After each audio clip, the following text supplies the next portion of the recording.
non tanto dal punto di vista tecnico, ma in qualche modo ho cercato di uniformare il vostro bagaglio conoscitivo, considerando che alcuni erano già stati di voi in qualche modo prescelti o dunque chiamati agli incontri che nel frattempo stiamo effettuando presso i comuni, perché hanno già avuto modo di ascoltarci su questi aspetti. Altri invece che sono qua la prima volta ma non hanno mai partecipato, immagino, anzi guardando i volti alcuni li ho già visti, incontrati, altri no, in questi incontri. Conseguentemente era in qualche modo per avere una base comune rapidamente, articolando in maniera più ricca quello che io avrei dovuto dirvi ieri, e poi era alle 8:20, mi scuso anche perché la promessa era altra, ma oggi cercheremo di andare via a casa anche se sono le 25, giusto? Recuperare. Dunque, volevo solo dire una cosa, giustamente lei diceva, noi abbiamo individuato un livello minimo di 2 incontri, ma ben venga invece se presso le singole poi realtà territoriali le persone decidono di ritrovarsi nell'arco di 2 mesi, magari ogni 15 giorni, per cui gli incontri non sono 2 ma sono 4 o sono 5. Queste sono scelte che dovete prendere voi in base alle vostre energie, al tipo di gruppo di lavoro che in qualche modo vi sorregge, cioè lo zoccolo duro, dicevo ieri, che vi sorregge, perché se il facilitatore è solo è un conto, se il facilitatore è attorniato da 4 o 5 saperi esperti, abbiamo detto, ovviamente questo è un gruppo forte che può trovare anche dinamiche diverse che integrano poi il lavoro del tavolo, perché uno può anche decidere di andare a contattare delle persone singolarmente che sanno che sono pozzi di conoscenza nel proprio territorio, ma che magari non verrebbero mai al tavolo, per cui naturalmente, giustamente ieri sera uscendo dice ci sono delle persone che potrebbero essere addirittura intervistate e portare gli esiti di questa intervista poi come elemento, come contributo nel tavolo, anche se non hai la persona fisicamente. Per cui queste sono scelte che possono essere prese. Per cui i 2 incontri, ma poi se sono più intensi, ben venga. Purtroppo sappiamo di avere davanti 2 mesi e mezzo, 3 il massimo, sia per ritardi dovuti alla difficoltà di avviare questi incontri nei comuni. E noi siamo pronti sul fronte da settembre, ma in realtà alcuni comuni incontrati a settembre devono ancora decidere le giornate per gli incontri, insomma, nonostante vari solleciti, per cui non è sempre facile e purtroppo sono i comuni che si interfacciano giustamente con le comunità che pubblicizzano, che individuano la modalità migliore e la data, insomma, migliore per questi primi incontri. Bene, detto questo, il microfono è arrivato? Sì, funziona? Sì. Perfetto. Allora, intanto io ringrazio il professor Luigi Pellizzoni dell'Università di Trieste, che si interessa, sociologo delle questioni ambientali e sociologia dei processi partecipativi. Questi sono anche i suoi insegnamenti, forse ce saranno altri. Io presso l'Università di Trieste, ma anche con collaborazioni presso ad esempio l'Università di Venezia o altre magari nuove collaborazioni così a livello didattico. Ha scritto diversi testi, soprattutto per quanto riguarda gli aspetti legati poi o che intrecciano le dinamiche ambientali anche, per cui i concetti forti di rischio e questioni ambientali, i problemi naturalmente della partecipazione, gestione dei conflitti, soprattutto in rapporto anche ai temi della gestione del territorio, del governo del territorio, della governance, dunque delle tematiche appunto territoriali, dunque il rapporto tra partecipazione e pubblico, e decisori pubblici. Questi sono un po' i temi, una bibliografia molto ricca anche a livello internazionale, con poi manuali che da qualche decennio scrive anche, ho visto, con la casa editrice Il Mulino. Per cui lo ringraziamo, trovate il suo contributo, intanto lo ringraziamo per il contributo che è all'interno del Vademecum, di questo libretto, il primo saggio. Perché? Perché qui finora abbiamo parlato di questioni tecniche e continueremo a parlare di questioni tecniche poi e metodologiche dal punto di vista dell'applicazione della partecipazione, ma è giusto anche capire il senso della partecipazione, quello che sta dietro, dunque una cornice di tipo concettuale, metodologico, sul perché della partecipazione, in quali contesti, con quali vantaggi e anche con quali elementi di criticità. E questo in qualche modo la risposta potremo trovarla sia in quanto potrete leggere lì e soprattutto in quanto ci racconterà oggi. Per cui grazie professor Pellizzoni. Grazie mille di questo invito dell'Università di Udine che insomma sta facendo un lavoro importante per una cosa importante per tutta la regione, per tutti noi. Io in realtà abito a Udine, anche se insegno da molti anni a Trieste, perché uno lavora dove capita esistenzialmente di lavorare, quindi sono particolarmente contento anche di essere qua. E ho un po' di raffreddore, quindi uso il microfono perché così riesco a spingere meno la voce.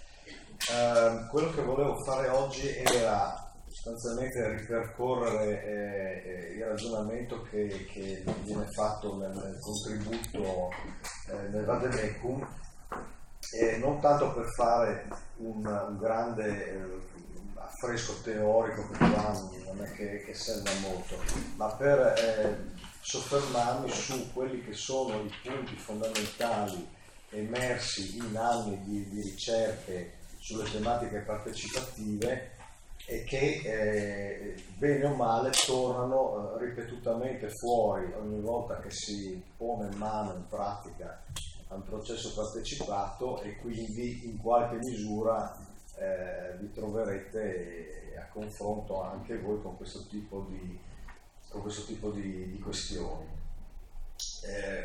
Naturalmente fermatemi quando lo ritenete. Partirei molto brevemente da alcune questioni di base che possono sembrare molto banali, ma tanto banali non sono.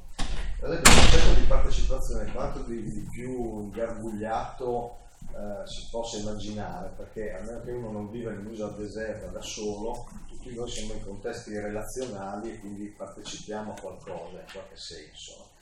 In realtà è importante distinguere un elemento di pura appartenenza, quindi io partecipo in quanto faccio parte di una collettività, di un gruppo, e un elemento di attivazione.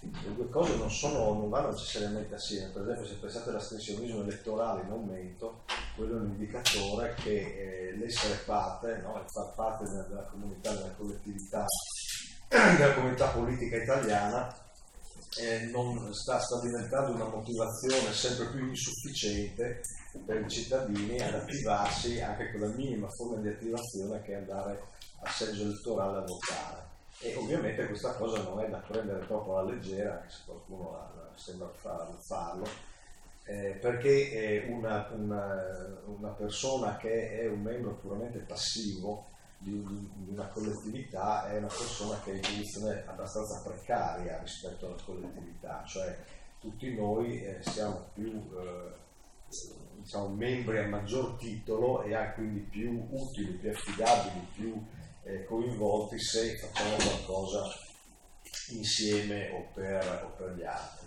L'altro punto è che la partecipazione, essendo qualcosa appunto di estremamente diffuso, se la intendiamo come relazionarsi agli altri, la partecipazione noi la identifichiamo sempre, e anche nelle parole di Elena, nella sua presentazione prima emerge, per il fatto che rispetto a una situazione X, che è quella quotidiana in cui ci troviamo coinvolti, c'è il fenomeno di aggregazione, cioè le persone vengono in qualche modo messe assieme, riserrate, no? I fili in qualche modo si annodano, ed sarà il compito che viene affidato a voi, ma lo verrà fatto in una maniera tale che queste persone vengano valorizzate, cioè che i rapporti gerarchici, le distinzioni, no? Le distinzioni di ruoli che tipicamente ci sono nella vita quotidiana, per un istante o per un determinato contesto vengono allentate, e quindi le persone si trovino in qualche modo su un piano di maggiore parità che le mette in condizione appunto di contribuire in maniera diversa rispetto a quello che normalmente succederebbe. Non è da trascurare la ragione per cui la Regione Friuli-Venezia Giulia, come altri enti e istituzioni, stanno insistendo sempre di più sul tema della partecipazione. Qui c'è una vastissima letteratura sulla cosiddetta crisi della democrazia. Ricordiamoci su cosa si fonda la democrazia contemporanea. Non è semplicemente una questione di legittimazione dovuta al fatto che certe procedure legittimano certe persone a occupare certi ruoli, ma c'è anche un problema di efficacia. Cioè per noi, se pensate per esempio ai problemi di legittimazione che continuamente vengono fuori per l'Unione Europea, perché ovviamente no, gli organismi dotati di maggior potere decisionale non sono frutto no, di elezioni che gli danno legittimazione democratica piena, ma il problema quando emerge nei tempi più recenti, in particolare perché c'è una crisi di efficacia dell'Unione Europea. Cioè l'Unione Europea viene vista come sempre più fonte di problemi, pasticci e cose che non vanno tanto bene, laddove per anni invece era stata vista in maniera diversa.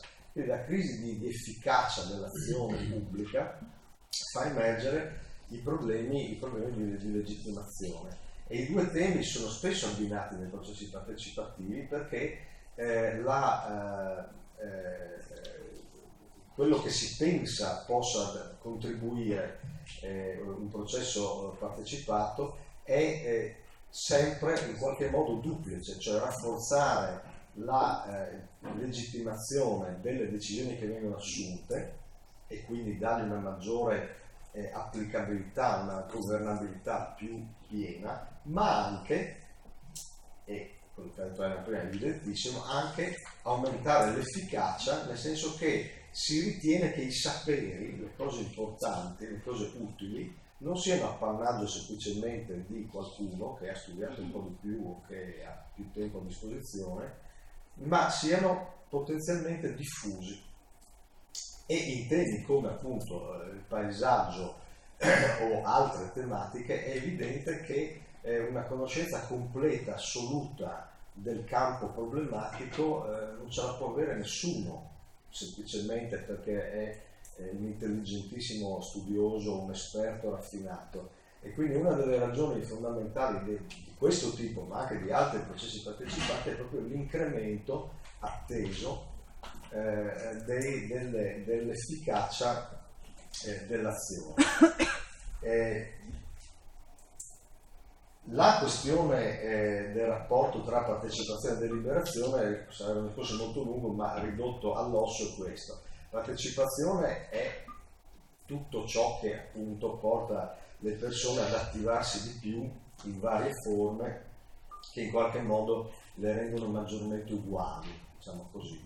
Deliberazione è un sottoinsieme della partecipazione, cioè un tipo di partecipazione che dà particolare rilevanza al momento del confronto dialogico, che è esattamente quello che in qualche modo siete chiamati a promuovere e a gestire.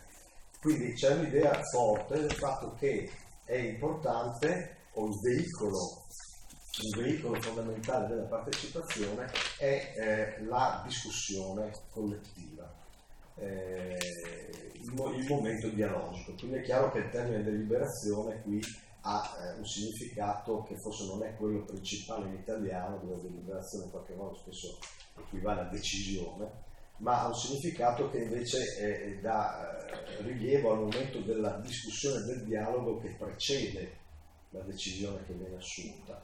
Il termine è stato italianizzato dall'inglese, dove deliberation ha appunto questo tipo principale di significato.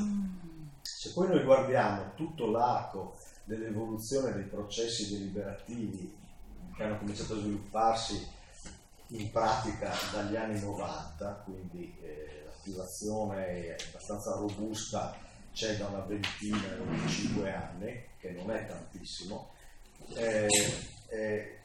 Una cosa su cui si insiste molto e che spiega perché è fiorita anche una modellistica su questo tipo di cose, è che si ritiene che la partecipazione, la discussione o il dialogo possa essere più proficuo, più produttivo se in qualche modo gestito, se in qualche modo strutturato, cioè se non è lasciato alla completa libertà, se gli viene data una qualche forma che appunto serva a renderlo non caotico, non conflittuale, senza saltare di palo in frasca, dando spazio a tutti, valorizzando tutti, con una serie di soluzioni e di metodi su cui che poi Elena si diffonderà. Però l'idea importante è questa, per quante varianti si possono immaginare, per quante soluzioni si possono immaginare, l'idea è che è meglio cercare di dare una forma al processo piuttosto che lasciare che vada completamente per i fatti suoi,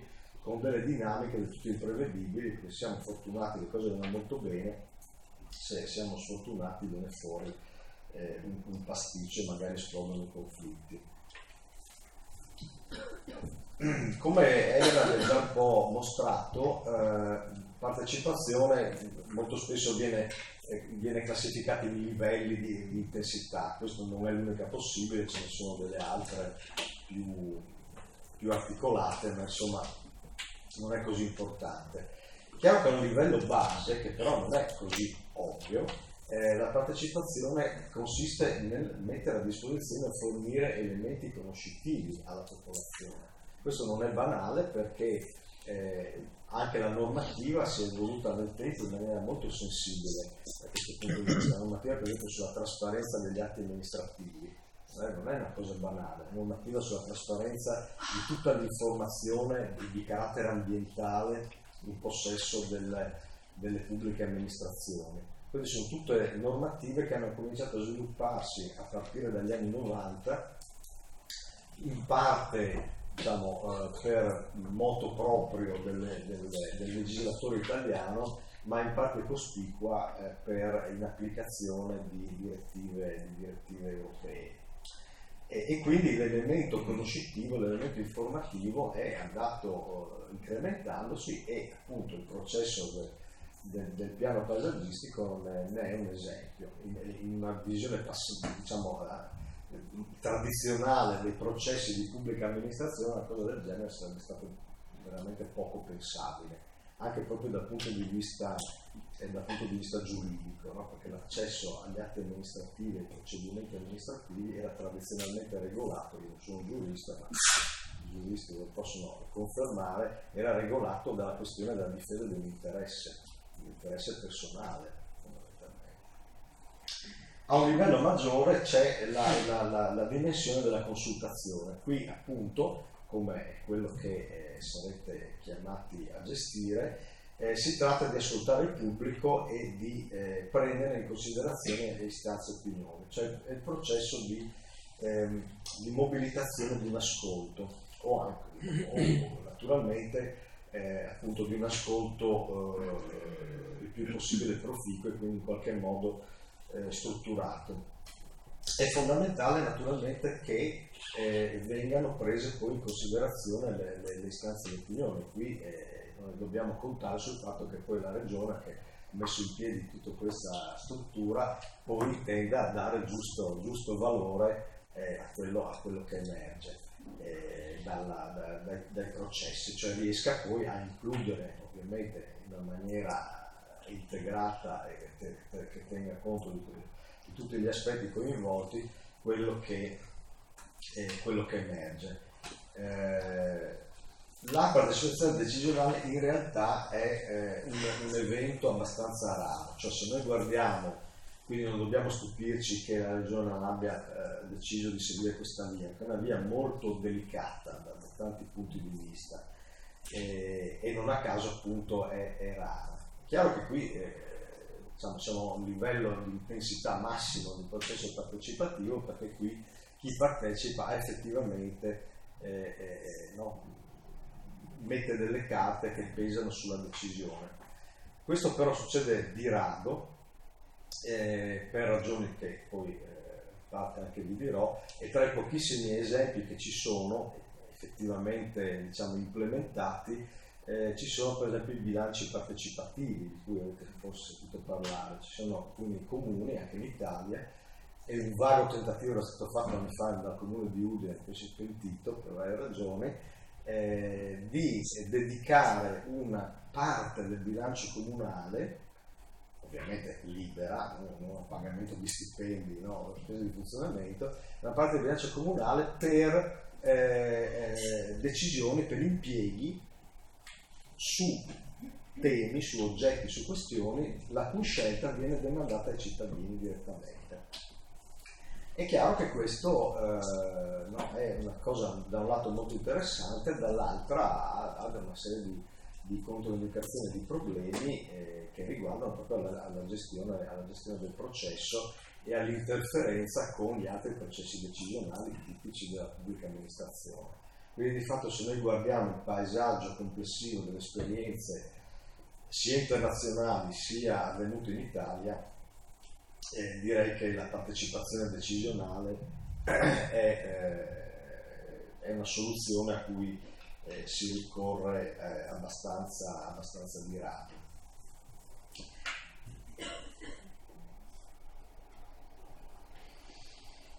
Ecco, questa semplicissima tabella è in realtà secondo me fondamentale per capire dove si va a parare, come gestire un processo partecipativo. Come vedete è impostata su due dimensioni, un elemento di capacità, no? Di poter partecipare, e un elemento di volontà o di intenzionalità. Entrambi gli elementi sono evidentemente importanti, perché io devo avere una situazione in cui creo una situazione in cui i soggetti possono partecipare al processo, ma questo non è necessariamente sufficiente, perché ovviamente non si può obbligare, no, le persone a partecipare a qualcosa a cui non intendono partecipare. E quindi l'elemento della volontà, dell'intenzionalità è fondamentale. Esaminiamo un attimo, no, i casi. Quando entrambi gli elementi sono presenti, cioè io creo un'occasione partecipativa, come può essere quella attivata dal processo di piano, e incontro delle persone motivate a partecipare ai tavoli che io attivo, allora va tutto bene, no? Non c'è nessuna difficoltà. Però vi può essere, e non è così infrequente, il caso che lì viene definito autoesclusione. Cioè io organizzo una cosa molto ben pensata, una cosa, ci metto delle risorse, ci metto del tempo, penso tutta una serie di strumenti, diffondo la notizia, faccio tutto quello che penso di fare, e poi mi arrivano 4 gatti. Allora, perché mi arrivano 4 gatti? E qui c'è un problema, appunto, che qui viene chiamato di autoesclusione, e che va analizzato. Cioè, l'autoesclusione, la rinuncia a un'opportunità di partecipazione può essere dovuta a varie ragioni. Una ragione è la diffidenza nei confronti del processo. Cioè io penso che questo processo in realtà, per esempio, cioè, per tante ragioni di diffidenza, ma una ragione tipica è che penso che il processo in realtà non serve a nulla, cioè non ha alcuna rilevanza, è una perdita di tempo, nella migliore delle ipotesi appunto è così un meccanismo per tenere la gente tranquilla, per dargli un po' di soddisfazione, per far vedere, no, che è tirata vicino e si fa fare qualcosa, ma in realtà quello che io penso è che tutte le decisioni importanti sono già state prese e quindi in realtà non serve a niente, è puramente, diciamo, figurativa, puramente formale. Quindi la diffidenza e la sfiducia nei confronti non tanto del processo in quanto tale, ma di chi l'ha organizzato e delle ragioni per cui è stato organizzato, è una tipica causa di autoesclusione. Un'altra causa è quello che uno chiama, con un termine forse non bellissimo, il privatismo, cioè la tendenza delle persone, in particolare in momenti di crisi come quello che stiamo attraversando, a ripiegarsi sui fatti propri, a non essere interessata, al di là di tutto, di qualsiasi cosa uno possa pensare, magari penso sia una cosa bellissima, interessantissima, ma ho già abbastanza rogne per conto mio, no? Per andare a interessarmi in queste cose qua. Saranno cose belle, ma per gente che ha tempo da perdere, no? E quindi il ripiegamento nel privato, cioè nella sfera degli affari personali, è un altro problema che ovviamente non è diffuso ugualmente, uniformemente dappertutto, anzi, secondo gli studi, ha un andamento ciclico, difficilmente esplicabile tra l'altro, perché nessuno è riuscito a dare una spiegazione esatta. Se voi pensate un attimo, no, le fasi di su e di giù dei movimenti sociali, cioè dei cicli di protesta, di queste cose qua, questo è evidentissimo. C'è stata per esempio la stagione dei movimenti dal 68 alla fine degli anni 70, che è stata molto vivace, poi gli anni 80 meno, negli anni 90 sono ricominciate per esempio alcune proteste locali in maniera più su temi appunto del territorio, dell'ambiente, così, ma in maniera non tantissimo organizzata, perché per esempio le grandi organizzazioni ecologiste si erano già date una struttura molto robusta e di fatto sono diventate interlocutori stabili della pubblica amministrazione, cioè sono diventati enti para-istituzionali, diciamo così, no? E quindi non hanno più intercettato i disagi e le proteste dal basso, e da qui tutta una serie di situazioni di spiazzamento che ci sono state anche in regione. Io mi ricordo negli anni 90, perché l'avevo anche studiato, la questione del rigassificatore di Monfalcone, per via, dove c'era stato un contrasto fortissimo tra Lega Ambiente, sede centrale di Roma, e la sede locale di Lega Ambiente, i comitati dei cittadini, ma sono cose che sono successe un po' dappertutto. E poi la risoluzione negli anni 2000 del cosiddetto global, no? Quindi, che nessuno aveva preventivato, attenzione, anche se andate a vedere la letteratura, nessuno aveva previsto questo tipo di cose. Quindi per dire che ci sono andamenti ciclici difficilmente prevedibili e su cui noi come singoli possiamo avere, no, dire una leva per poterli ribaltare, però dobbiamo tenere conto.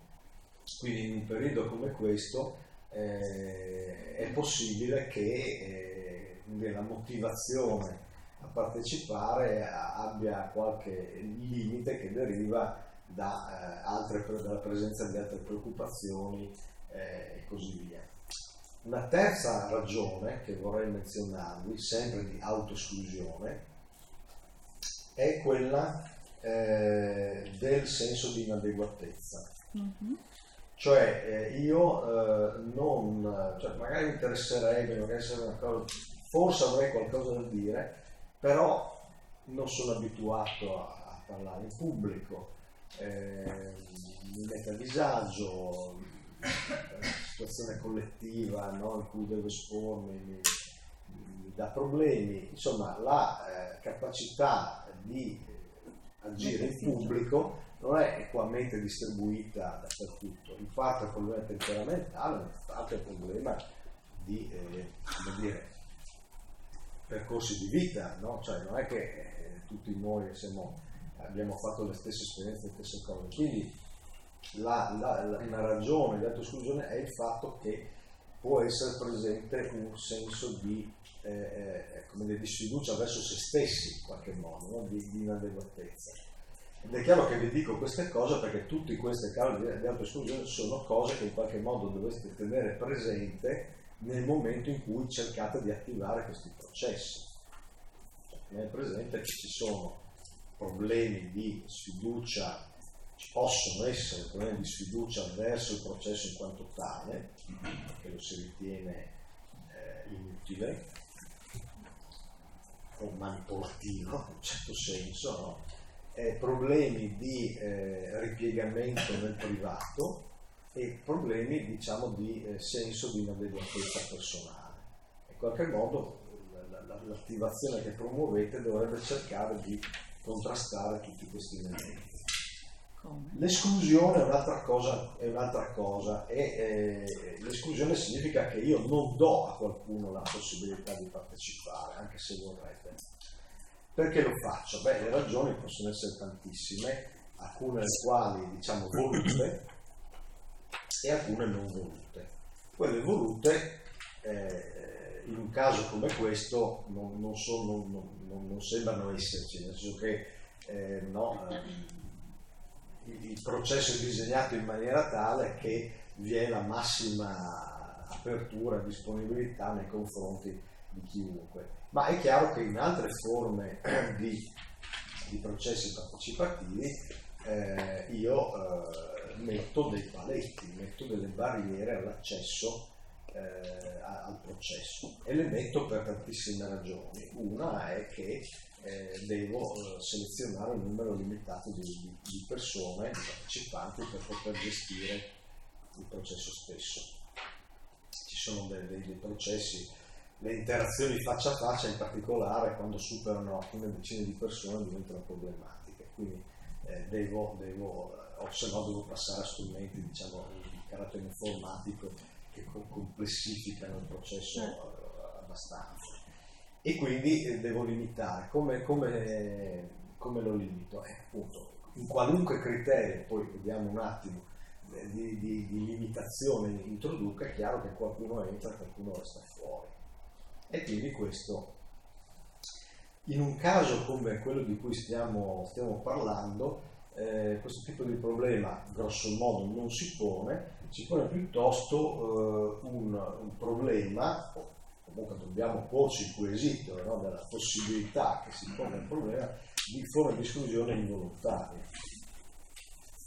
dovute al modo in cui organizza il processo. Per esempio, il fatto che sia prevista l'apertura anche di punti del paesaggio, così è un chiaro tentativo, no, che si spera vada a buon fine, di contrastare una esclusione non voluta, ma che deriva dal fatto che la capacità o la voglia, la possibilità di partecipare nelle forme di consultazione online non è equamente distribuita da tutte le parti, e potrebbe anzi darsi che in questa maniera io escluda le persone potenzialmente molto interessanti, perché persone anziane, persone che hanno una lunga conoscenza e familiarità con il territorio, possono avere cose molto interessanti da dire, e se io queste me le perdo perché uso strumenti che queste persone non sono in grado in pratica di utilizzare o non se la sentono, è evidente che sto perdendo una fetta importante di cose che potrei sapere. Quindi appunto in un caso come questo, dove non vengono poste diciamo a priori barriere particolari al processo, la cosa a cui stare più attenti sono le esclusioni involontarie, che sono anche le più subdole, ovviamente, perché se io ho delle barriere ben definite, le ho di fronte a me, le conosco e so benissimo, no? Se invece non le ho, e quindi devo immaginare un po', lì devo fare uno sforzo per capire come riuscire a intercettare potenzialmente tutte le persone interessate. Quindi questa è una soluzione, ma è chiaro che poi dipende dalle diverse realtà. Per dire anche dove vado a piazzare a questo punto probabilmente non è indifferente, fisicamente, logisticamente forse non è indifferente, dobbiamo starci un momento, soprattutto in aree di montagna per esempio, no? Dove la componente morfologica quindi sulla mobilità incide, e quindi questo può essere un elemento. L'estraneità si spera che non sia un problema, cioè nel senso che non ci siano situazioni di marginalità tali da lasciare fuori fette importanti della realtà che stiamo studiando, però anche questa è un'eventualità da tenere in considerazione, perché può capitare che vi siano situazioni di marginalità notevolissime. Forse non è un problema che si pone in questo caso, ma il fatto per esempio che ci siano microcomunità di recente immigrazione anche in aree territoriali molto decentrate, molto periferiche, che in qualche modo interagiscono, no, con l'ambiente e la collettività locale. Questa è una cosa che potrebbe, diciamo, su cui potrebbe occorrere riflettere. Forse non tanto sul tema del paesaggio, ma sul tema dei servizi, per esempio, questo ovviamente sì.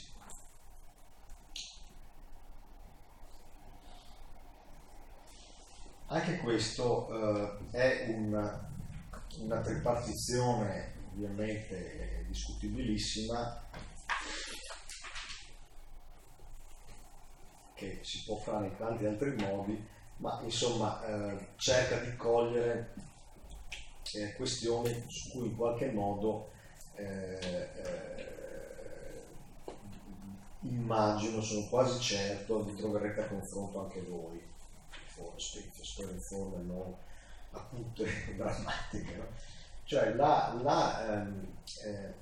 i teorici punti di forza dei processi deliberativi sono innanzitutto che attraverso questo processo, e in particolare se viene ripetuto più volte, no? come in qualche modo mi pare di capire siete incoraggiati a fare, questo dovrebbe creare una certa familiarità col processo stesso, cioè a creare una maggiore abitudine al confronto e al superamento di una prospettiva totalmente autointeressata e al depotenziamento di situazioni conflittuali. Questo non è una cosa da trascurare perché, come dire, un conto è parlare anche di paesaggio in termini molto generali e astratti, no? Ma quando si va a chiedere, sollecitare interventi che riflettano sulla situazione del proprio territorio, del luogo dove si vive, è abbastanza prevedibile che nel prospettare le cose importanti, le cose rilevanti e così via, emergono anche visioni piuttosto differenti, interessi anche potenzialmente contrastanti, poiché un intervento di pianificazione comunque suddivide il territorio, lo articola e gli dà, no, delle valorizzazioni delle cose che non sono, come dire, piatte, anzi appunto lo scopo deve essere quello. Quindi io rispetto poi le decisioni che vengono prese posso trovare in situazioni di maggiore o minore svantaggio, o potrei vivere l'occasione che mi si offre di dare un contributo in maniera, come dire, non necessariamente costruttiva, ma al contrario conflittuale, cioè di dire, ma vediamo adesso, cerchiamo di dire delle cose che in qualche modo, se riesco, giro le cose più in una direzione vantaggiosa per me, piuttosto che... Allora, il processo dovrebbe aiutare, lì il facilitatore, il ruolo del facilitatore è fondamentale, dovrebbe aiutare a superare questo tipo di cose. Anche perché poi le situazioni locali possono essere di per sé più o meno conflittuali, perché voi non è che riunite attorno a un tavolo persone che a quel punto, in particolare se si conoscono, come no, cioè, un conto è andare in una grande città e prendere un campione di cittadini che molto probabilmente non sono mai visti in vita loro, ma in piccole comunità le persone si conoscono, quindi è illusorio pensare che attorno al tavolo arrivino persone che si dimenticano completamente di tutto quello che sta fuori dalla porta.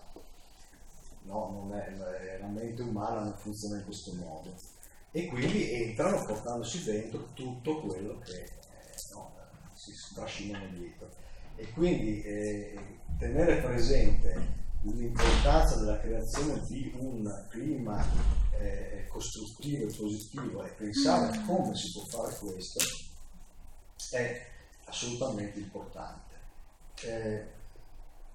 La questione anche della legittimità delle decisioni un po' lo accennava anche Elena, è fondamentale che le aspettative che vengono determinate coinvolgendo le persone in questo tipo di processo siano aspettative realistiche. Quindi giustamente insistere sul fatto che si tratta appunto di procedura, un processo di consultazione, di ascolto, e non di un processo decisionale in quanto tale. Perché poi no, altrimenti il processo diventa un boomerang, no? Ho creato delle aspettative, delle motivazioni, delle cose, faccio perdere tempo alla gente, diciamo così, che ha anche altre cose da fare, e però magari non lo fa volentieri perché dice, boh, vabbè, è un'occasione importante, poi però vede che tutto quello che ha fatto non rimane traccia. Allora questo è importante, diciamo, non è tutto in mano vostra, è ovvio, no? Perché poi sarà anche compito della regione dare giusta valorizzazione a questi processi, altrimenti appunto inevitabilmente li si ritorcerà contro. Quindi i processi partecipati sono molto delicati, quando li attivo poi devo stare attento a come li gestisco. Però appunto la definizione delle aspettative credibili e ragionevoli è un punto molto importante. E l'altro punto è quello che già accennavo prima, cioè l'ampliamento dei punti di vista, l'incremento delle informazioni disponibili e di quella che qualcuno chiama intelligenza collettiva. Può sembrare una cosa così, però non è così banale, perché ciascuno di noi, credo, ha fatto l'esperienza del fatto che ragionare in più di uno assieme vengono fuori cose che da soli non sarebbero venute fuori. Questa è un'esperienza, diciamo, di vita che ci è capitata a tutti e che si ripete anche in questi contesti, o che dovrebbe ripetersi anche in questi contesti. Il ragionamento collettivo, la riflessione collettiva fa, se ben condotta, fa aumentare come dire, no, il ventaglio delle opzioni o la riflessione sulle opzioni disponibili. È chiaro che questo è un punto su cui il processo di cui stiamo parlando che mi sta molto a cuore, cioè l'obiettivo evidente, dichiarato, è proprio su un tema così complesso, così variegato come la definizione del piano paesaggistico, l'intelligenza collettiva è molto importante. Altrimenti basterebbe chiamare un eccellente architetto, una persona di grande esperienza che conosca bene il territorio e se lo fa nel suo studio con i suoi collaboratori, facendo di giri in macchina e di servizi fotografici, di indagini storiche, e finisce lì. Cioè, l'idea è che non basta, non è sufficiente l'applicazione di un sapere esperto. Questa è una cosa su cui insistono molti studiosi dei processi deliberativi, sulla base del fatto che la complessità e la ricchezza della realtà sfuggono al sapere esperto, in quanto il sapere esperto inevitabilmente finisce per applicare principi generali astratti con una conoscenza della realtà su cui questi principi generali astratti vanno ad applicarsi, che non è, ovviamente, non può essere completa. Ma ripeto, i processi collettivi, cioè non è la stessa cosa, è bene avere varie, diciamo, opzioni, perché non è la stessa cosa andare a intervistare le persone una per una, non è la stessa cosa aprire appunto un canale online dove liberamente ci si esprime, e non è la stessa cosa fare una discussione collettiva. Sono forme diverse che, per quanto sembri strano, danno luogo spesso a risultati diversi, cioè emergono cose differenti. Quindi questi tre punti, no, dei processi deliberativi sono cose da tenere presenti come questioni da valorizzare, come aspetti, no, da valorizzare il più possibile. Stessa cosa riguarda i problemi da tenere presenti. Anche qui la tripartizione può essere ovviamente scomposta in più caselline, ma insomma non è così importante. Se uno si dà la pena di andare a vedere la letteratura critica su che ovviamente, come tutte le cose di successo, più un'idea o un approccio a successo, più anche aumentano le critiche, no? Ovviamente fa parte del gioco. Allora, le critiche che sono state elevate nei confronti dei processi deliberativi sono utili dal punto di vista pratico perché segnalano potenziali problemi. Cioè, siamo dei teorici, ci possiamo divertire a scocugliare sulle cose da un punto di vista pratico sono importanti lo stesso perché ci segnalano dei problemi. Allora, molti critici hanno obiettato che gran parte dei processi deliberativi sono sostanzialmente inutili. Inutili nel senso che non cambiano la sostanza delle cose. Perché? Beh, una ragione è che io offro delle opportunità partecipative che restano sottoutilizzate, o meglio, chi le utilizza sono gli stessi che già utilizzavano altri canali. Cioè in realtà metto in piedi tutta una struttura cercando di coinvolgere di più la gente e chi mi ritrovo sono le stesse facce che già probabilmente si muovevano prima, o perché portatori di interessi forti o perché particolarmente motivati o insomma per ragioni di questo genere. Quindi un problema che devo affrontare concretamente quando metto in piedi queste iniziative è di non dare semplicemente un'occasione in più di espressione a delle posizioni di soggetti che avevano altre possibilità e probabilmente le stavano già utilizzando. Quello che mi serve è cercare invece di attivare, no? di intercettare, di coinvolgere persone che altrimenti non parlerebbero, non si esprimerebbero, non direbbero la loro. Quindi questo è un problema molto importante. Tanto più quando utilizzo, come in questo caso, il principio della porta aperta, cioè dove non ho selezioni rigorose in cui vado poi a bussare alla porta delle persone per cercare di ottenere il loro consenso. Beh, lo scarso impatto sulla decisione finale qui. No, potevo un secondo? Sì, come no? No, nel senso che mi ha dato lo spunto per indicare ai facilitatori, proprio alla luce di quello che stavo dicendo sulle opportunità partecipative non utilizzate, di non favorire il fatto di scremare già individuando nei tavoli il responsabile locale di un'associazione ambientalista che ben venga un sapere esperto, il responsabile della Coldiretti locale o di un'altra associazione di cacciatori, di pescatori e basta, perché sono sicuramente saperi esperti e che danno anche esiti anche sul momento, vero? Cioè materiale raccolto informativo utile.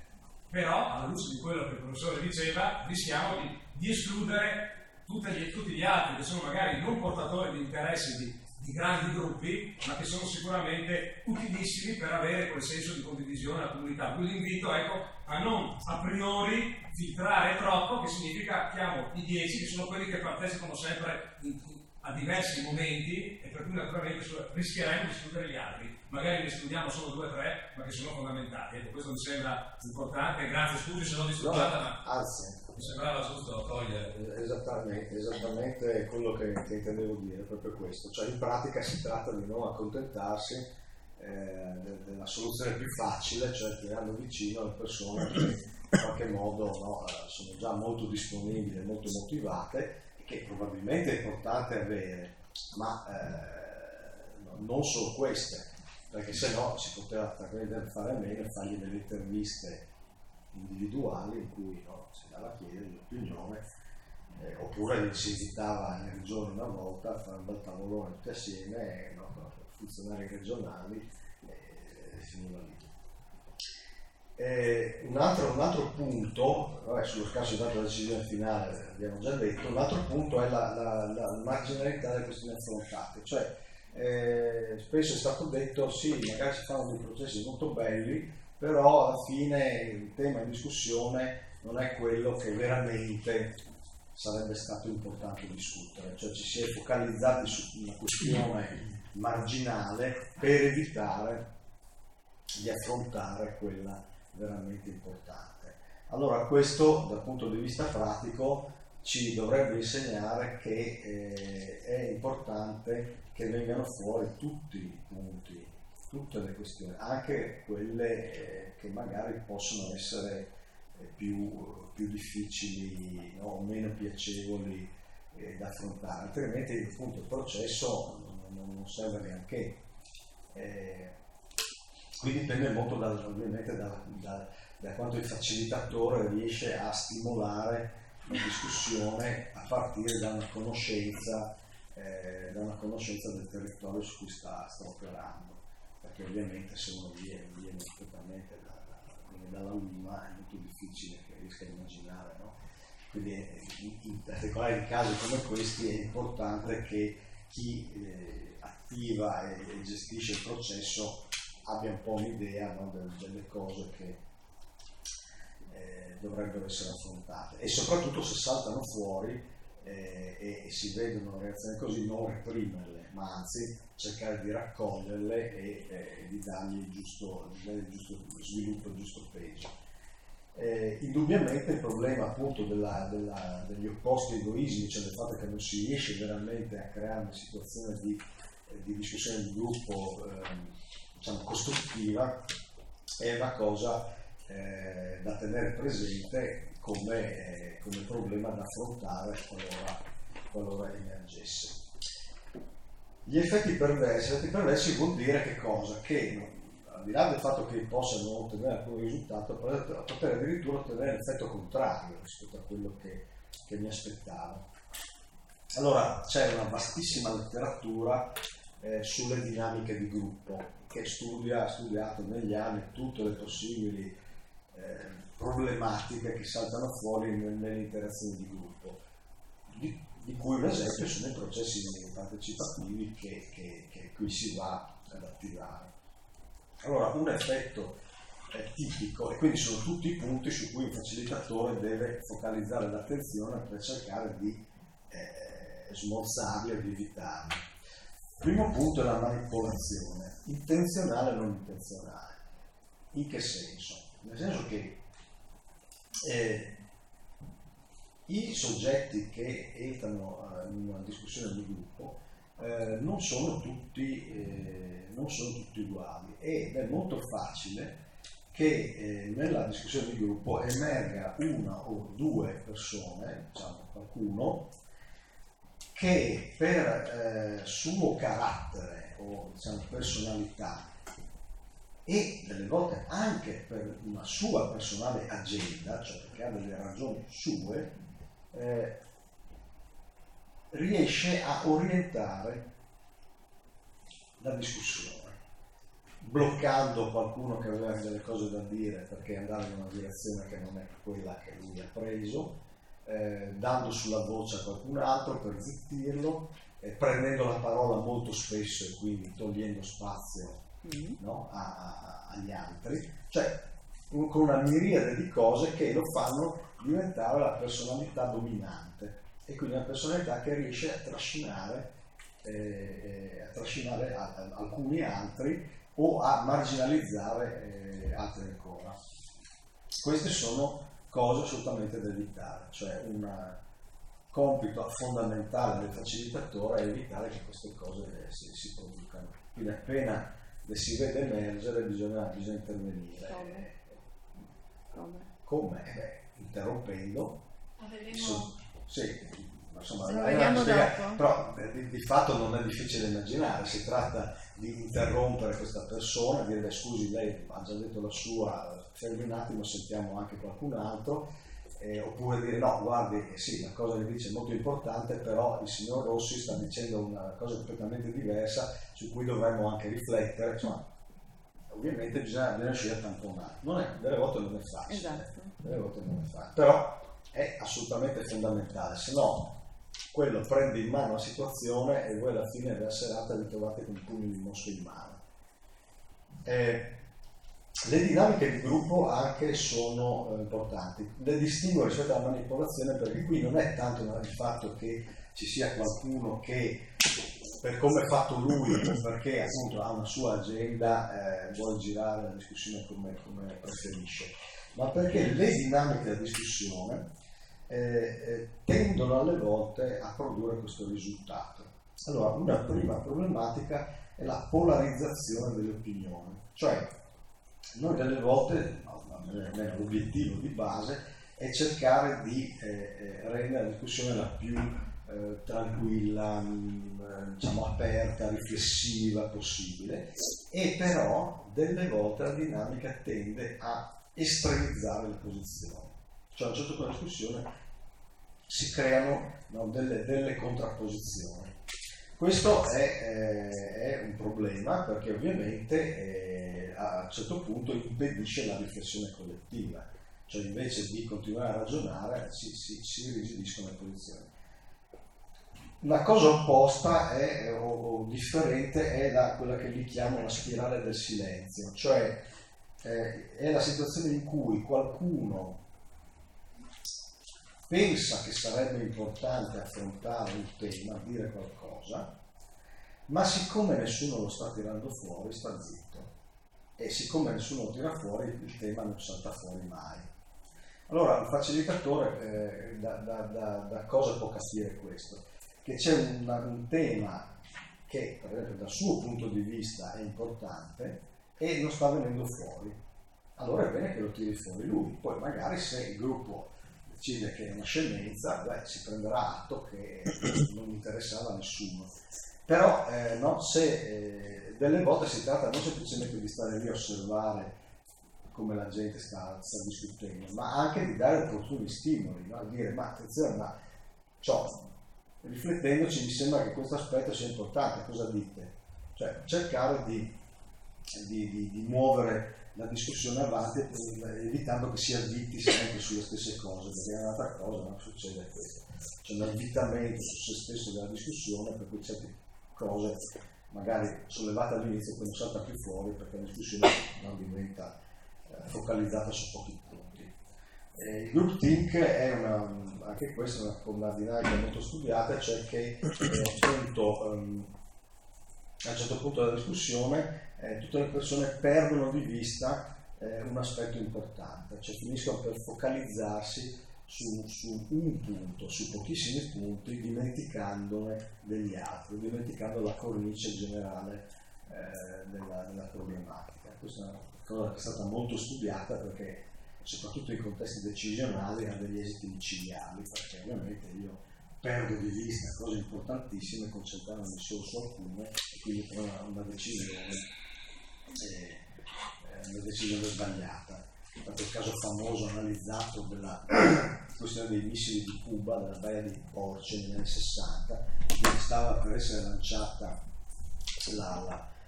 un attacco militare nucleare addirittura per via di una dinamica di gruppo, no, del gruppo di crisi che stava decidendo insieme al presidente e poi per ragioni molto fortunate si è riusciti a rileggere, diciamo a cambiare, no, un framework di lettura della situazione, e quindi il presunto attacco di Cuba è stato ridimensionato e quindi fortunatamente non è andata così. Ma ci sono molti altri casi, ad esempio degli incidenti ai missili della NASA, no? Per cui quando poi in caso di esplosione, no? Ma com'è possibile che questo sia successo? Vai a ricostruire e vedi che tutti i segnali che pure emergevano, tutti gli indicatori che c'erano, sono stati sistematicamente sottovalutati. Perché? Perché c'è stato groupthink, cioè perché gli esperti non hanno voluto, tra virgolette, cioè non hanno saputo vedere questi segnali perché erano in un framework che gli impediva di vederli. Quindi tutte queste dinamiche sono importanti.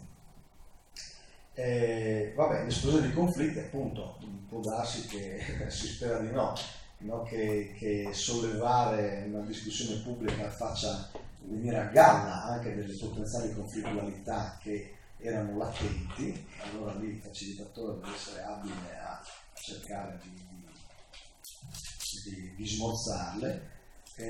Ovviamente poi sono cose che qui interessano di meno, cioè la lunghezza dei processi che può portare, no, a un aumento dei tempi e dei costi della decisione finale, e anche una confusione cognitiva, cioè un sovraccarico di informazione che poi diventa molto difficile da gestire. Questo nel vostro caso può essere un problema al momento della sintesi di quello, no, che è emerso.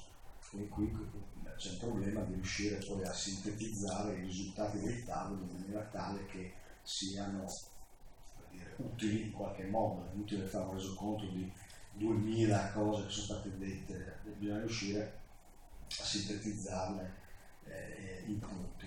E una cosa molto utile da fare può essere, penso che vi dirà di più a riguardo, per esempio alla fine degli incontri fare, dopo aver preso ovviamente opportune annotazioni, fare un resumé proponendo ai partecipanti, cioè voi dite ma io allora, tutta questa discussione della serata ho capito questo e questo, questi sono i punti, secondo voi ovviamente avete attaccato qualcosa, ho capito male, cioè chiedere agli stessi partecipanti sul momento, non il giorno dopo, 2 giorni dopo, perché uno non si ricorda neanche più a quel punto, ma sul momento finché la mente è ancora vigile, no? Ben presente quello che è successo nelle 2 ore precedenti, e vedere se concordano o non concordano. Questo è utilissimo perché mi permette di correggere in tempo reale anche cose che posso non aver capito bene. La questione della messa a repentaglio è una cosa qui non fondamentale, ma in qualche modo non trascurabile, e cioè il fatto di riuscire a collocare chiaramente questo tipo di processo dentro le dinamiche, no, delle decisioni delle istituzioni pubbliche, della pubblica amministrazione. Cioè è importante che questi processi non vengano percepiti come contraddittori, no, o delegittimanti il decisore pubblico ai vari livelli, quindi comunale o regionale, ma siano visti appunto come momenti di aiuto a questi processi. Quindi non come cose di ma insomma alla fine state eletti voi, decidete, no? Cioè avete pure gli esperti, avete i funzionari, avete i tecnici, no? Ho capito perché dobbiamo fare queste cose, no. Calma, certo ci sono i funzionari, ci sono i tecnici, ci sono gli esperti, però proprio perché sono esperti si rendono conto che voi avete delle cose importanti, probabilmente utili da dire. Quindi questa cosa non è una cosa inutile, è una cosa che può servire. Vado velocemente. Allora, come dicevo all'inizio, l'idea di deliberazione pubblica insiste molto sull'importanza della forma, di dare una forma alla discussione. E qui ci sono, ho messo un elenco di cose tipiche che vengono affrontate nel momento in cui si decide il da farsi. Naturalmente qui la decisione non spetta a voi, è già stata presa in qualche modo e Elena aveva descritto, no, come è stato pensato il processo, però va bene inquadrarlo lo stesso perché vi chiarisce, come dire, la situazione in cui vi trovate ad operare. Per quanto riguarda l'identificazione dei destinatari, è chiaro che è una distinzione fondamentale tra chi partecipa in quanto cittadino, cioè un soggetto che ha, come dire, un interesse generale a che vengano prese e applicate decisioni sagge, utili, produttive e così via. Lo stakeholder è il classico portatore di un interesse specifico. Ora è evidente che in un processo di questo genere la figura di riferimento è il cittadino, cioè no, si coinvolgono persone appartenenti alle comunità sparse sul territorio perché si suppone, no, che tutti siamo interessati a che il piano paesaggistico venga fatto bene.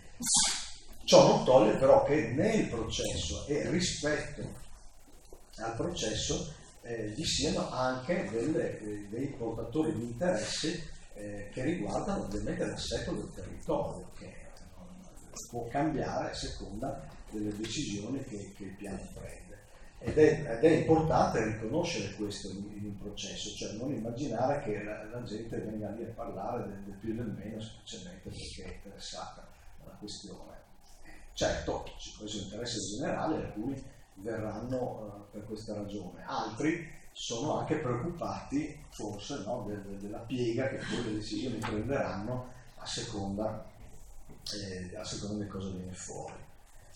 Selezione dei partecipanti. Qui abbiamo ovviamente tre modalità principali: le porte aperte, cioè viene chi vuole, l'accesso regolato secondo criteri sociodemografici, cioè in pratica io seleziono sulla base di un campionamento statistico o che approssima al campionamento statistico, quindi distingo per età, luogo di residenza, professione, livello di istruzione, ovviamente sesso e così via, composizione del nucleo familiare e così via.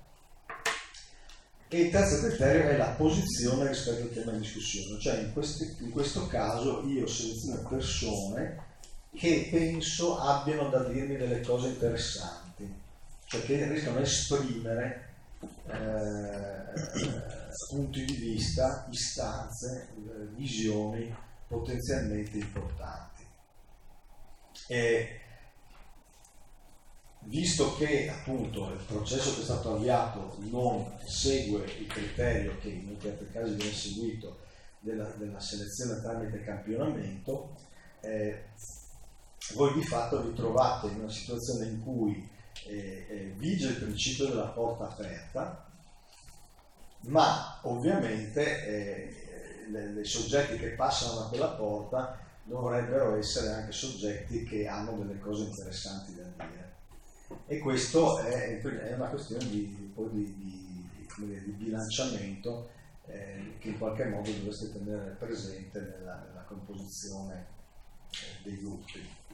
Cioè, in altre parole, se voi trovate che le persone che stanno venendo, che si dimostrano interesse, che vogliono partecipare, sono tutte di un certo tipo, appunto esponenti, no, di associazioni, cose, bisogna chiedersi se non ci sia qualcun altro che varrebbe la pena andare a pescare, ecco, qualora non si presenti spontaneamente.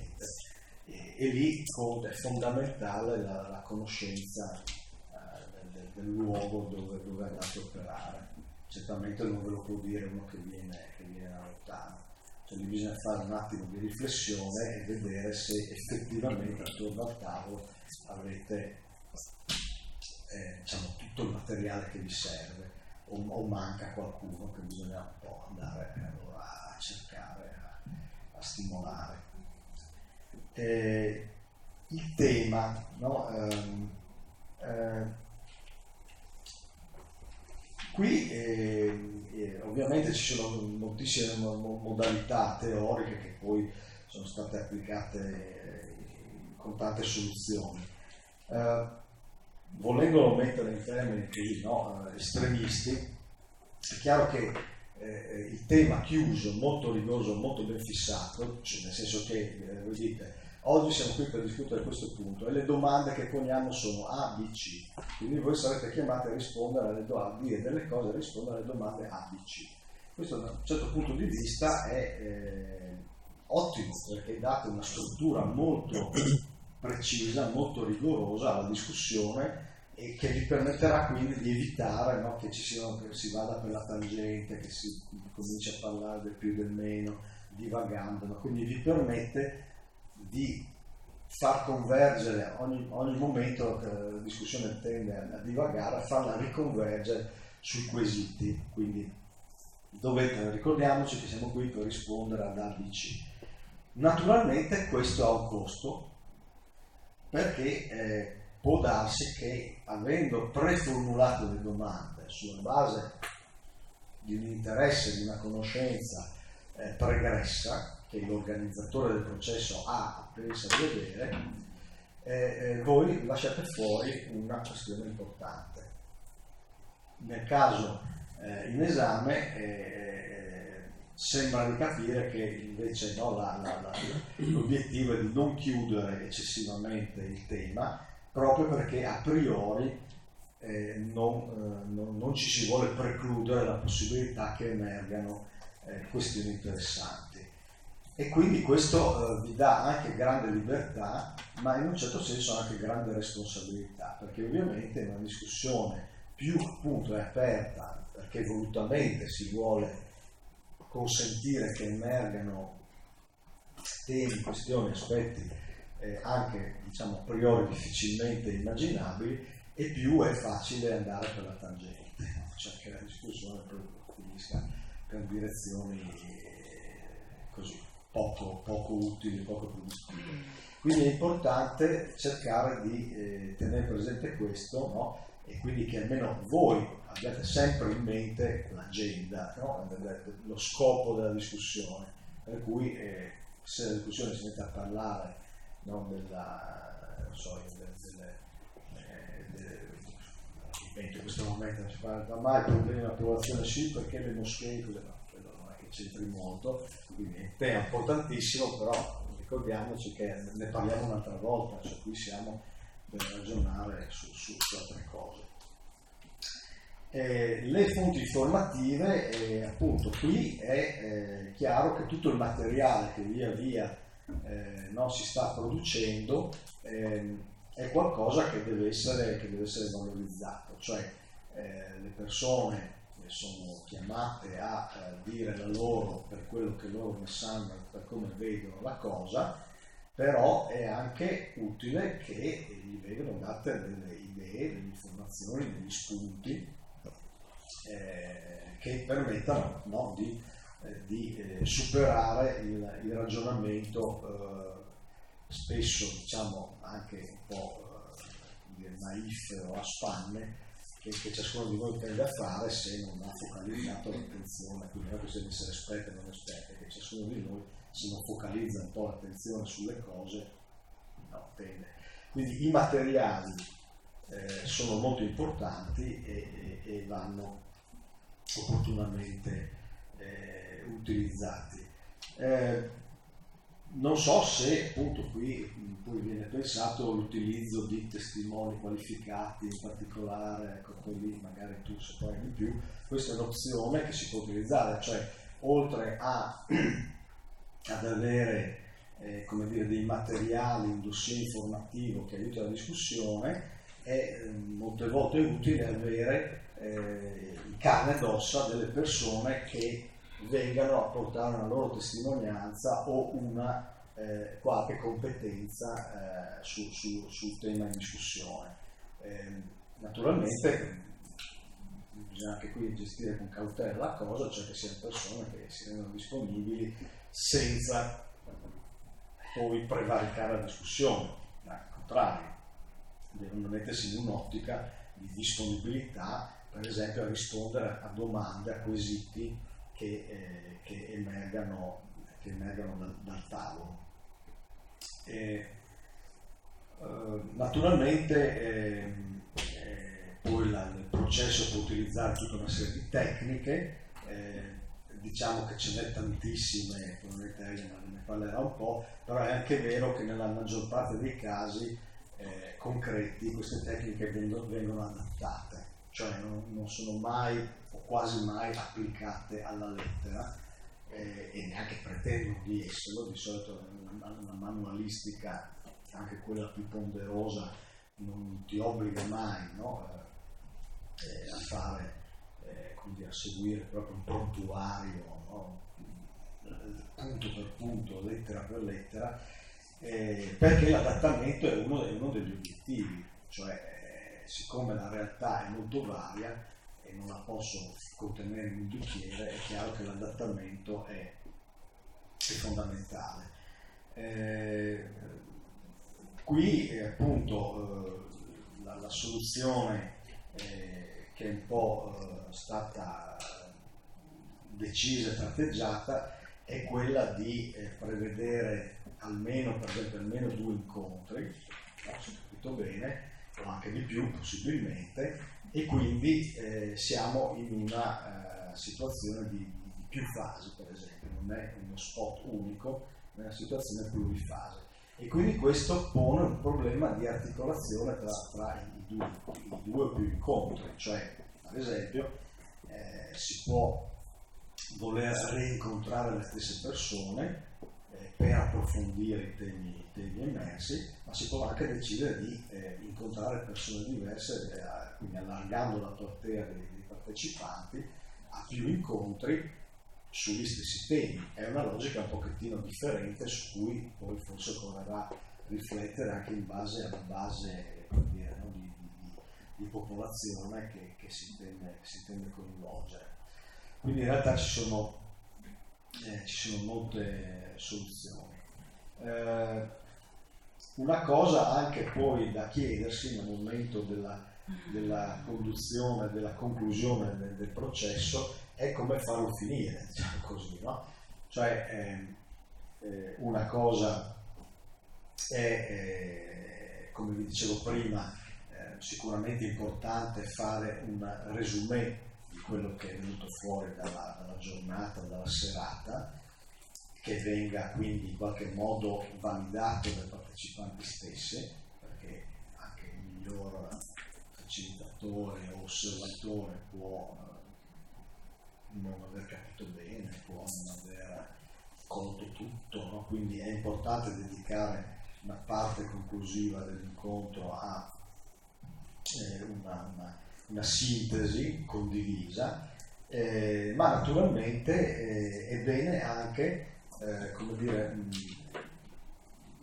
promuovere il più possibile una condivisione, no, dei punti emersi, ma se questa condivisione non c'è, non forzarla, cioè può anche essere che su certi punti le posizioni rimangono difformi e quindi è bene prendere nota come punto importante, perché come dire, non è da poco aver appurato, aver constatato che esistono visioni piuttosto differenti, piuttosto distanti su qualche aspetto delle questioni di cui si è andati a discutere. Naturalmente qui come dire, il momento in cui questi processi vanno a inserirsi è in qualche modo a metà strada tra due estremi, diciamo, che si possono immaginare, perché a un estremo abbiamo la discussione pura e semplice, per il piacere, tra virgolette, no, di affrontare un tema collettivo. Quindi è bene introdurre la coltivazione degli OGM in Italia, è un tema interessantissimo, si sono fatte discussioni, in alcuni paesi si sono fatti dei dibattiti pubblici a livello nazionale addirittura, no? Come in Francia o in Inghilterra, ma è chiaro che lì si andava a parlare di tematiche molto generali, no? È bene uscire dall'euro e rimanere dentro l'euro, interessantissimo, ma stiamo parlando di cose generali. All'estremo opposto abbiamo una situazione in cui l'indomani deve essere presa una decisione, e allora lì è chiaro che la pressione è molto maggiore, cioè le persone che partecipano in qualche modo ragioneranno anche rispetto a come loro si posizioneranno, i loro valori, i loro interessi, le cose a cui tengono rispetto alla decisione. Qui secondo me siamo a un livello intermedio, cioè non stiamo parlando di cose generali astratte, no? Che chissà mai quando si realizzeranno, in che modo si realizzeranno, ma non siamo neanche a ridosso della decisione, siamo in una fase in cui si raccolgono appunto idee, visioni, opinioni su un tema su cui però una decisione verrà presa. Quindi questo lo dobbiamo tenere presente, non è una discussione semplicemente per il piacere di farla, è una discussione in cui è importante, i partecipanti lo faranno, ma è importante rammentare, secondo me, che poi qualcosa uscirà da queste discussioni, conteranno in qualche misura no, sulla regolazione finale che verrà assunta, e quindi è bene che emergano tutti i punti importanti, perché questi poi alla fine ricadranno nella decisione finale. Vabbè, questo non so quanto poi tu pensi di approfondire le tematiche, ma semplicemente per dire che ci sono tecniche più o meno codificate, nel senso che lasciano spazio a interpretazioni e implementazioni più diversificati, È chiaro che questionari, forum, poi i laboratori li posso impostare nelle maniere più varie. Già il focus group, cioè il gruppo di discussione focalizzato, ha una sua, quanto ampiamente interpretabile, ha una sua, una sua codificazione per renderlo efficace, e adesso non entro nei dettagli della metodologia. Poi tutte queste altre metodologie che vi elenco hanno varie forme di codificazione. Poi dimmi tu se vuoi entrare nel merito, non vale la pena. Però diciamo molto orientativamente, al di là del livello di codificazione, diciamo che hanno filosofie differenti, ecco, diciamo così. Perché per dare solo un'idea, lo scenario workshop è stato pensato come, che è anche stato molto utilizzato per esempio nella pianificazione urbanistica, perché c'era un progetto dell'Unione Europea che seguiva questo approccio, però è pensato per cercare di mettere assieme, con criteri non di rappresentatività statistica ma di espressione di posizioni, gruppi concettualmente, strutturalmente, posizionalmente differenti, diciamo. Quindi cittadini, pubblici amministratori, tecnici e espressioni del mondo dell'economia, tipicamente, perché si suppone che su una pianificazione urbanistica in particolare, e di questi vengono fatti costruire degli scenari di possibile sviluppo futuro e poi modificati durante i lavori.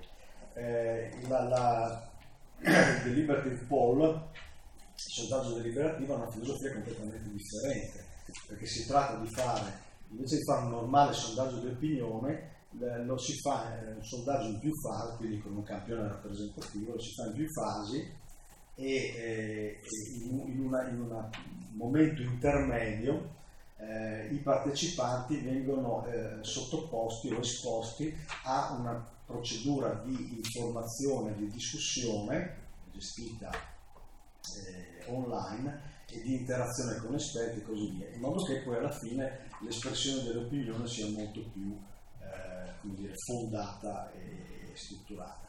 È chiaro che la filosofia sottende anche obiettivi differenti, perché in questo caso abbiamo appunto, possiamo discutere, vogliamo restare nell'Unione Europea o vogliamo uscirne, no? Si sente parlare di tutto e di più, può essere una buona occasione fare un sondaggio di opinione che non si limiti a prendere così, no? La gente quello che gli passa per la testa, ma si fa ragionare, vediamo cosa comporterebbe, cosa non comporterebbe. Però siamo sempre nel sondaggio dell'opinione. Lo scenario workshop invece tende a costruire scenari, cioè soluzioni, individuazione di problemi e soluzioni a problemi che siano condivisi da tipi di attori diversi, e giuria dei cittadini e così via, insomma. Vado a chiudere. La questione delle tecnologie informatiche è stata molto discussa, perché la cosiddetta electronic democracy è una questione che è molto dibattuta, con sostenitori e detrattori. I sostenitori ovviamente cosa osservano? Osservano che gli strumenti informatici permettono un enorme incremento di connettività, sia in senso orizzontale ovviamente sia in senso verticale. Io posso creare delle comunità di condivisione impensabili altrimenti, e posso anche connettere verticalmente soggetti con istituzioni, organismi con i quali altrimenti la comunicazione sarebbe alquanto difficoltosa. Quindi è ovvio che un grosso vantaggio è quello dell'espansione del pubblico partecipante e dell'intensificazione della condivisione, e quindi anche delle possibilità di apprendimento e di legittimazione dei processi. E sono certo che una delle ragioni filosofiche per cui appunto lo strumento online è stato immaginato è proprio di questo tipo, no? Cioè io arricchisco moltissimo le possibilità di interfacciamento e di interazione. I detrattori dicono che cosa? Che le forme online rendono meno ricca l'interazione, sulla base del presupposto che l'interazione faccia a faccia ha comunque delle caratteristiche che difficilmente riesco a riprodurre in forme mediate, per quanto ben immaginate, per quanto ben... e quindi questo può avere delle controindicazioni. Per esempio, uno dei tipici vantaggi dell'interazione faccia a faccia è che come dire, la componente emotiva viene gestita in un altro modo. Per esempio, diventa più difficile sostenere posizioni estreme, insultare, cose del genere, cosa che invece sappiamo bene che protetti dalla rete si dà libero sfogo ai nostri peggiori istinti. Naturalmente uno può controllare, in questo modo sono anche più libero, cioè nell'interazione faccia a faccia tutte quelle dinamiche, la polarizzazione, queste cose possono, la manipolazione da parte di un soggetto più forte, così possono creare dei problemi.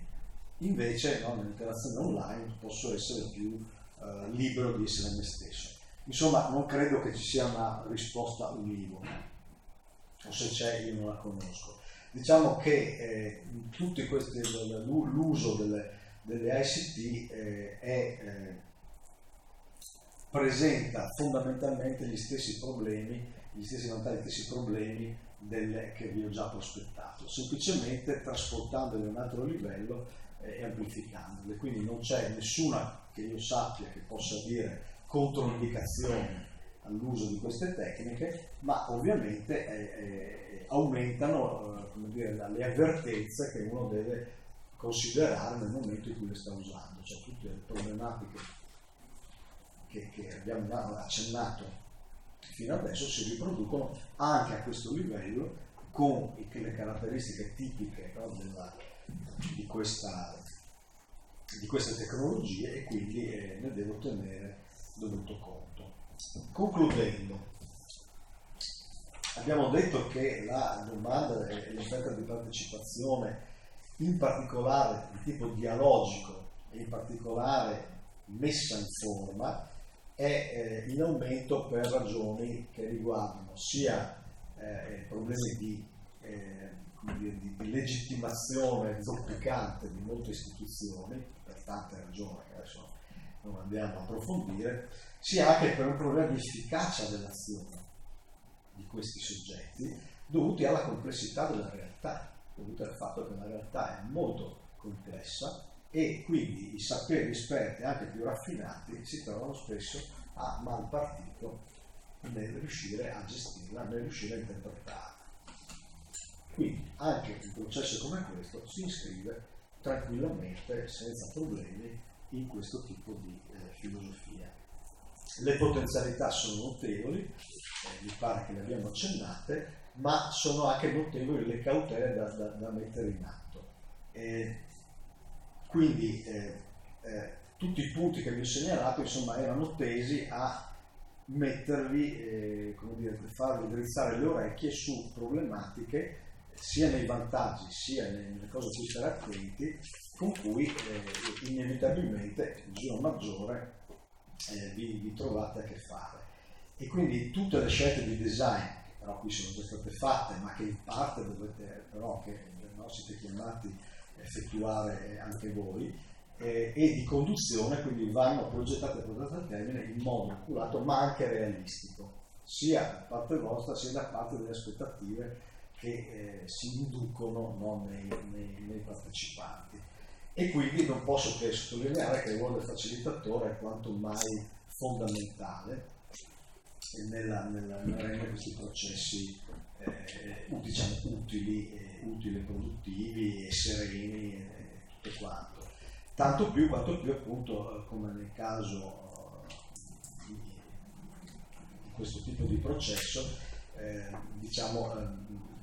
è lasciato abbastanza a mano libera, nel modo di organizzare effettivamente i processi nelle varie realtà territoriali. Quindi questo aumenta la responsabilità che avete, ma da un certo punto di vista anche il piacere e l'interesse della cosa, perché non siete meri esecutori no, di ordini provenienti dall'alto, non so come dire, ma anche creatori, no, di processi il cui successo dipende molto dalla nostra creatività.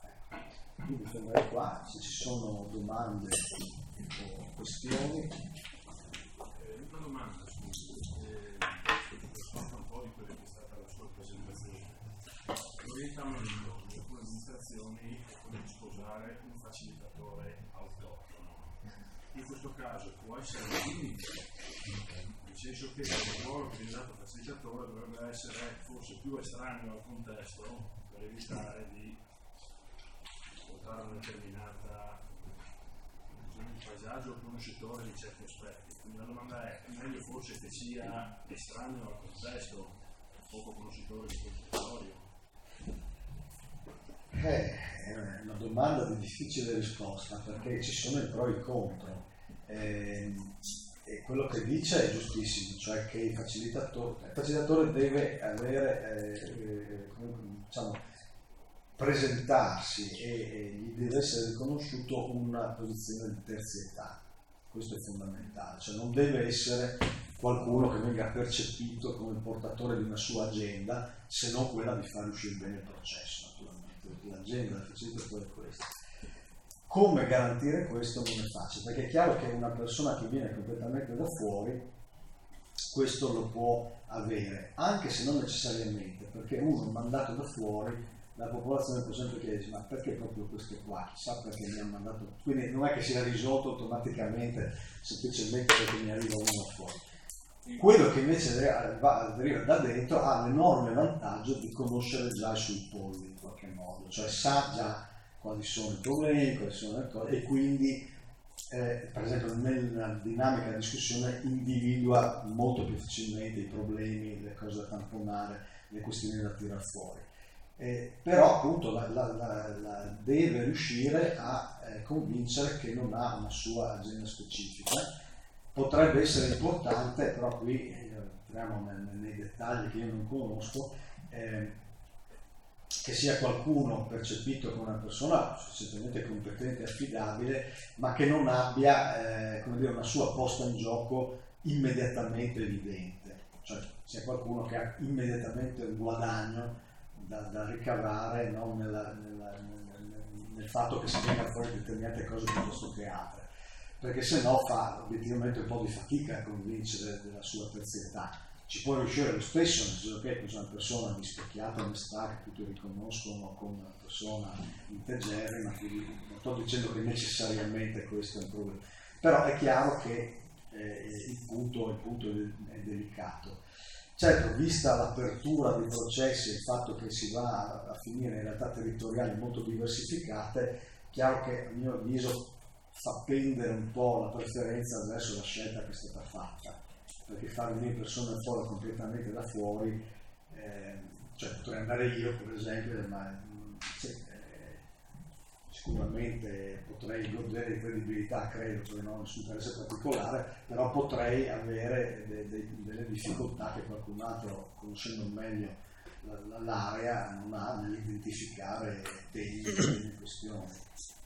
Quindi forse propenderei per la scelta che è stata fatta, però con le cautele che abbiamo detto. Sicuramente è fondamentale che l'amministrazione individui dei saperi esperti che possono mettere anche il facilitatore nella posizione di assolutamente sì. Chiaramente se è sostenuto da saperi esperti senza particolari interessi di fondo, chiaramente conoscitori del territorio, portatori magari anche di certi valori insiti nel territorio, di cui magari il facilitatore o popolazione va un attimino sollecitata, ritengo che sia fondamentale. Condivido, sia in termini appunto di materiali che vengono forniti per stimolare, sia anche di appunto testimoni qualificati in qualche modo che danno un contributo di conoscenza e di credibilità. Sì, condivido assolutamente. Volevo condividere una serie di immagini sui gruppi, sul lavoro con i gruppi che possono essere interessanti, e chiederle anche cosa ne pensa, che mettono un po' la berlina, l'aspetto anche della bellezza del lavoro del gruppo. E una è del gruppo comunque come artefatto, e quindi come poi il facilitatore costruisce costruisce, perché non esiste in natura, no? È già un'immagine secondo me da tenere sempre ben presente. Un'altra è quella del gruppo come macchina che produce conformismo, che tende a produrre conformismo, e dove quindi il tema del conflitto diventa un'arma del facilitatore, qualcosa da non temere e da andare a pescare invece, perché penso sia capitato a tutti, avendo magari spazio in ambiti associativi o insomma gruppi che lavorano per tanto tempo insieme, che c'è una tendenza a unificare la visione e l'emergere della voce discordante diventa sempre più rara e faticosa, che è un po' quel discorso del silenzio, insomma. E poi questa immagine che a me piace tantissimo, che è quella dell'ordine del giorno da proporre al gruppo, ma del facilitatore che dall'altra parte deve avere bene in chiaro che c'è anche l'ordine della notte. Cioè che in qualche modo dentro il gruppo si sviluppano appunto delle dinamiche di manipolazione che il facilitatore deve essere in grado di smascherare in qualche modo, e quindi riportare all'attenzione tanto quanto sta attento, insomma, a proporre una serie di punti di lavoro, riuscire dall'altra a mostrare anche questo ordine della notte, insomma, cioè, se il gruppo sta prendendo dinamiche stanno sfuggendo, insomma, al controllo democratico anche delle decisioni, degli argomenti di discussione. No, sono d'accordo su tutti i punti importanti. Diciamo, quello che sia il gruppo che è un artefatto è vero, ma è vero sempre, cioè anche quando io lascio la porta completamente aperta, perché chi mi entra è per me come dire, è ignoto, nel senso che è del tutto casuale, però casuale non è nella realtà, in quanto perché entri quello, è proprio quel giorno, è proprio quella volta, per quel motivo, ovviamente non è dovuto al caso. Quindi inevitabilmente qualunque gruppo si è costituito è artefatto. Qui l'artificialità deve essere ragionata, cioè appunto, come dicevo, ha senso cercare di avere le posizioni che mi rappresentino piuttosto bene la realtà, che di non lasciare fuori cose o posizioni o visioni importanti, no? Perché altrimenti la discussione si impoverisce e così via. Diciamo, sì, è verissimo, ma in qualche modo è inevitabile, allora tanto vale cercare di gestirlo meglio che si può. Sulla questione del conformismo è vero, però è anche vero che delle volte si ha la polarizzazione, quindi delle volte ci sono delle sorprese nelle dinamiche di gruppo, e allora il facilitatore ha appunto il ruolo di, dove c'è troppo conformismo, e quindi groupthink, cercare di scompaginare le carte, dire sì, abbiamo fatto un bellissimo ragionamento, ma ci siamo completamente dimenticati di quest'altra cosa, che forse adesso dovremmo. Quando invece c'è polarizzazione, dire sì, però attenzione, è giusto che ci siano posizioni molto differenti, mi rendo conto che ci sono, però tenete conto che ci sono dei punti in cui ci sono delle mediazioni, per esempio. Il conformismo è quello, però, perché di fatto si concretizzano due gruppi dove tutti tendono all'estremo. Sì, via, proprio basta intendersi sui termini, certo. Però voglio dire, il ruolo del facilitatore è quello di cogliere la dinamica in atto, non necessariamente stopparla, perché la dinamica è interessante in sé, ma quando la dinamica va troppo in là, nel senso che a quel punto la discussione è del tutto inutile, cercare di riaprirla a seconda di come si è sviluppata. Questo è un po' il compito. Poi sulla questione dell'agenda, come dicevo prima, dipende dalla situazione, perché i processi che hanno un'agenda molto strutturata, per dire dobbiamo decidere se da domani il piano del traffico dovrà prevedere il blocco totale oppure i ticket oppure che cosa. Questa è una decisione che dovrà prendere il comune dopo domani, dal 1 gennaio. Per cui dite, cari cittadini, cosa preferite? A, B o C? Questo è un conto. Qui è un po' diverso, perché in realtà quello che si vuole è sollecitare che vengano fuori temi e cose e prospettive non predeterminate, anzi assolutamente non predeterminate. Quindi questo mi facilita la vita da un certo punto, da un punto di vista, perché non ho un'agenda costrittiva, da un altro punto di vista rischia appunto che la discussione prenda anche direzioni così inutili, vuote, e quindi è probabile, adesso forse è una previsione sbagliata, che vi possa capitare di dover riportare in carreggiata la discussione piuttosto che avere gente che protesta perché voleva discutere di altre cose e voi l'avete costretta in un binario stortissimo. Questo prevedo che possa un po' succedere, di dover riportare in carreggiata la discussione. Può darsi di no, invece è tutto benissimo. Altre questioni? Intanto io la ringrazio perché mi sembra che il contributo è stato notevole, abbiamo avuto notevoli spunti, ci siamo arricchiti.